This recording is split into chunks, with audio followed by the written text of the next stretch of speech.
किरमानी साहब, पाकिस्तान में पिछली 3 हुकूमतें जो हैं उसने असम्बली की मुद्दत अपनी पूरी की है, लेकिन पीपल्स पार्टी की हुकूमत थी तो 4 साल बाद यूसुफ रज़ा गिलानी अदालत से छुट्टी हुई तो आखिरी साल राजा परवेज़ अशरफ ने किया। नून लीग की हुकूमत थी तो 17 में नवाज शरीफ की छुट्टी हुई, फिर खाकान साहब ने किया। अब PTI की हुकूमत थी तो इमरान की छुट्टी हुई तो शहबाज शरीफ ने किया।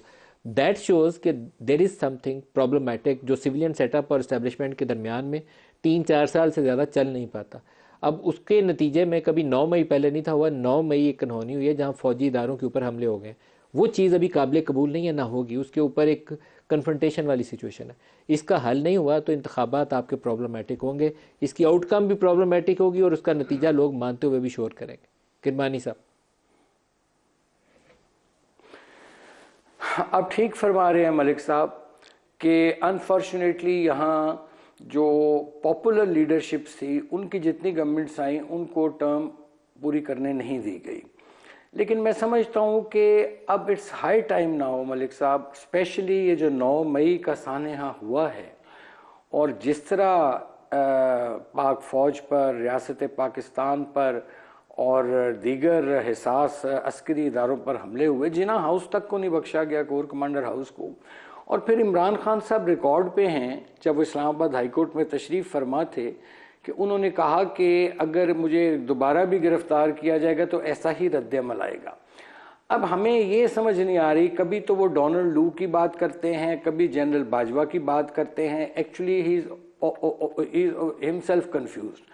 मैं ये समझता हूँ मलिक साहब कि देखिए इट्स हाई टाइम नाउ कि ये इल्ज़ामात की सियासत को हम ज़रा परे रखते हैं। ठीक है, मेरे लिए एक आपसे यहाँ सवाल है जो वली साहब ने भी सवाल उठाया था, मेरे भी दिमाग में आता है। 2017 में जब आपकी हुकूमत गिराई गई थी तो उस वक्त किसकी साजिश थी? मैं पहले ज़रा अगर बात मुकम्मल कर लूँ, मैं उसका भी आपको अर्ज कर देता हूँ।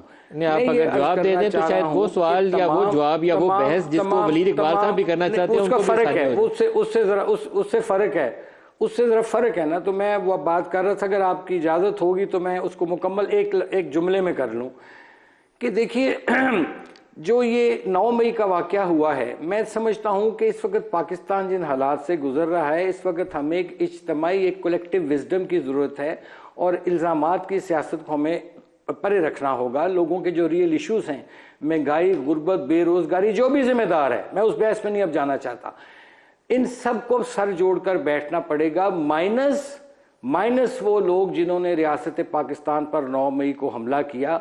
मैं ज़ाती तौर पर समझता हूँ कि उनके लिए इस मुल्क में कोई सियासत की स्पेस नहीं होनी चाहिए, लेकिन PTI को एज ए जमात इस इलेक्शन में वो लोग जो मुलविस नहीं रहे उनको हिस्सा लेने की इजाज़त होनी चाहिए। Now coming to your question sir कि 2017, देखिए 2017 की तो कहानी सारी अब ख़त्म हो गई, सब चीज़ें क्लियर हो गई कि पैनामा की यहाँ बात की मेरे भाई ने, पैनामा में तो नवाज शरीफ का नाम तक नहीं था उसके, इसीलिए तो फिर उसको उकामा पे निकाला गया।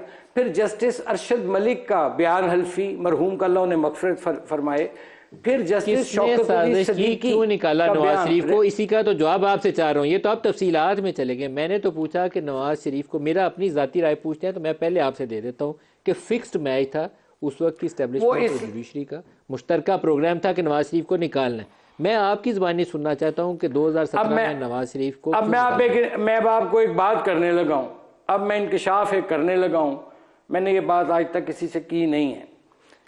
ये 2013 की बात है, गालिबन ये अगस्त सितंबर की बात, अभी हमें आए सितंबर अक्टूबर की बात होगी। तो 2 मुझे अशखास जो थे वो आज भी हयात हैं, गैर सियासी हैं, लेकिन उनका काफ़ी मेल जोल है, उठना बैठना लोगों में। तो उन्होंने मुझे इस्लामाबाद में मिले तो उन्होंने मुझे कहा कि इस दफ़ा नवाज शरीफ को अदलिया के ज़रिए निकाला जाएगा।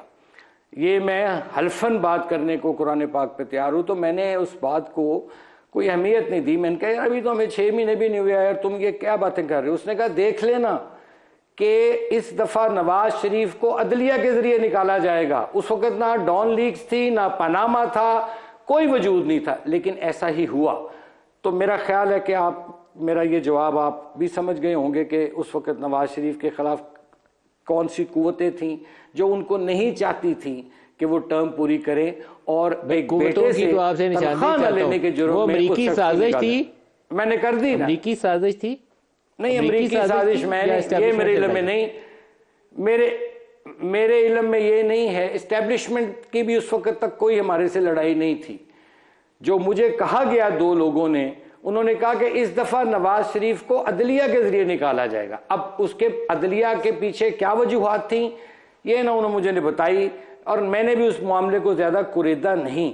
लेकिन मैं समझता हूँ इसमें अमेरिका की कोई साजिश को, ये हमारा लोकल ही यहाँ का कोई सिस्टम था, जो कि वो लोग खौफ थे कि नवाज शरीफ जौन साहब वो बहुत ज़्यादा पॉपुलर हो रहा है और अगर इसको फ्री हैंड मिला तो फिर इसको निकालना मुश्किल होगा। इसलिए उन्होंने पनामा का एक ड्रामा रचाया और जिसमें उसका नाम तक नहीं था, उसकी बुनियाद पर ओकामा पर उसको बाहर निकाल किया।